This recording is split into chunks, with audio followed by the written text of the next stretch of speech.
U.S. Marines test fire their new air defense system.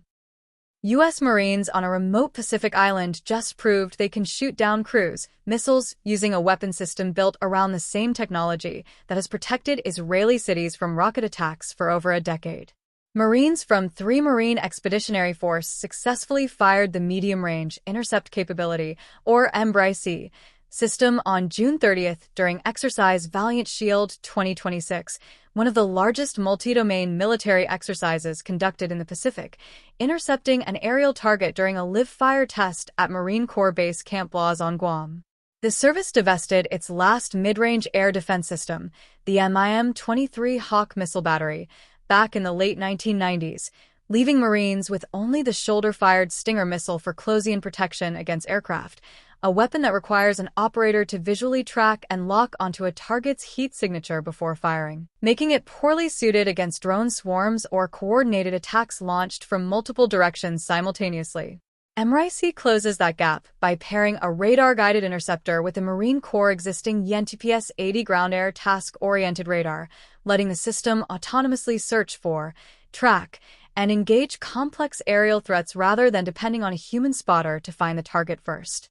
Before the MRIC, we were primarily a short-range air defense capability, said Major Emi Gutierrez, commander of the firing battery.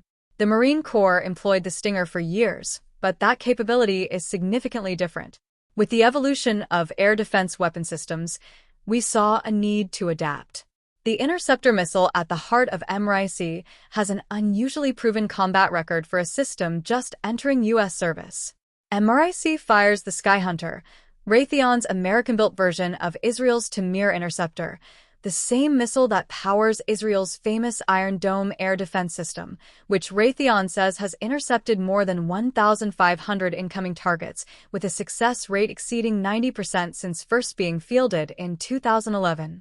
Each trailer-mounted MRIC launcher carries up to 20 SkyHunter missiles arranged in 4 rows of 5, and the interceptor itself has a range spanning 4 to 70 kilometers, 2.5 to 43 miles, giving Marine units roughly 8 times the reach of a Stinger missile and letting them defend a substantially larger stretch of ground around forward-deployed positions. The MRIC fills a gap in Marine Corps air defense by bridging the Stinger man-portable air defense system and long-range Patriot missile system, according to the exercise summary.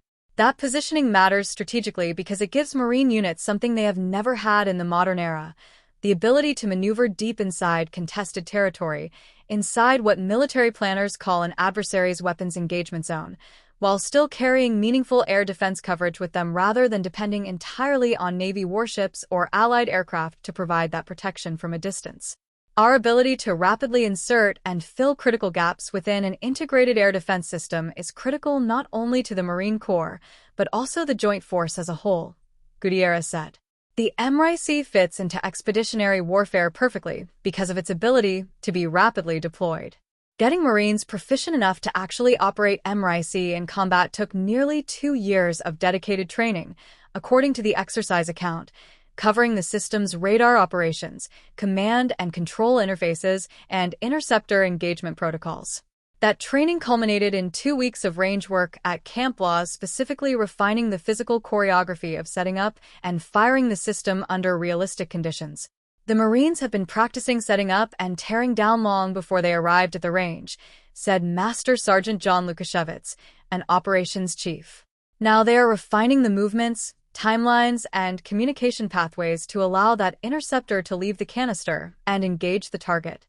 For the Marines actually running the system in Guam, the shift represents more than learning new equipment.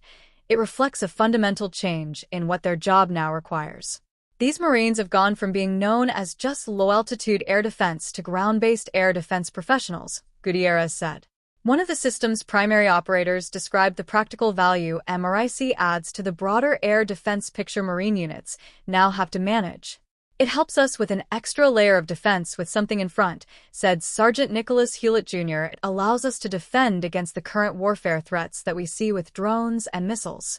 Camp Blaz, activated on Guam's northern coast, represents the Marine Corps' first entirely new base in 72 years, purpose-built to support advanced training and serve as a forward hub for Joint Force readiness west of the international date line, Deep inside what military planners call the second island chain, the string of Pacific territories, including Guam, that sits further from mainland China than the first island chain running through Japan, Taiwan, and the Philippines.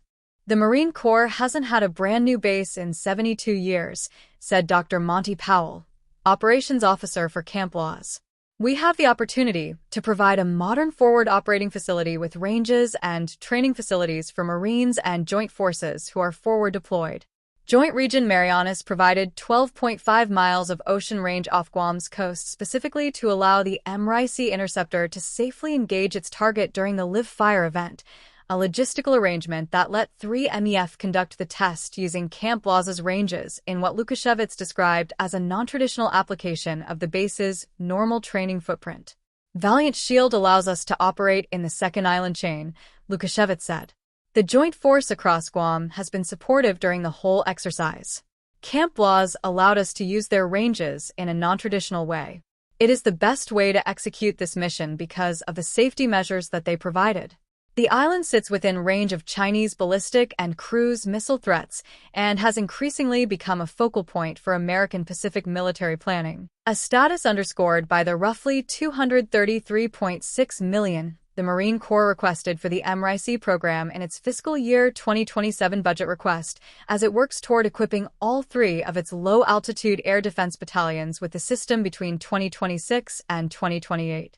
Gutierrez credited the success of the June 30th intercept to the years of preparation behind it rather than treating it as a simple equipment demonstration. We have continued to evolve, Gutierrez said, and therefore our Marines have become smarter, faster, and better with these weapon systems.